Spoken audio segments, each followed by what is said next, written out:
Syuhada ujung Sumatera. Kita implementasikan dan kita bagikan kepada rekan sejawat. Dan khusus untuk kita dari Aceh, apapun yang kita laksanakan, insya Allah berguna dan kita tunjukkan bahwa pendidikan di Aceh itu sudah setara dengan provinsi yang lain. Ingat, saudara kita dari Aceh untuk Indonesia.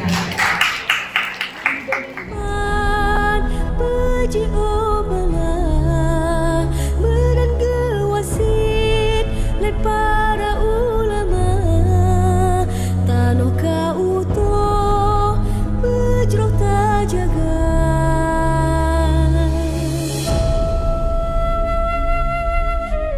Yang hal yang harus kita pahami kenapa ini jadi satu episode Merdeka Belajar.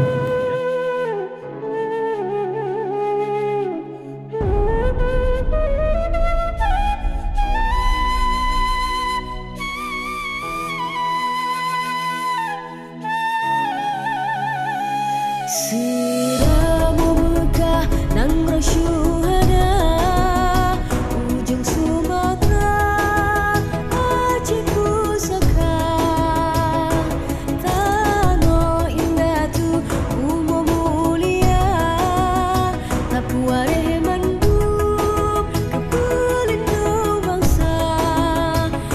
Kita berpikir Merdeka Belajar itu bukan untuk Natal. Merdeka Belajar itu adalah memikirkan SDM Indonesia untuk bisa menjadi pemimpin 2045.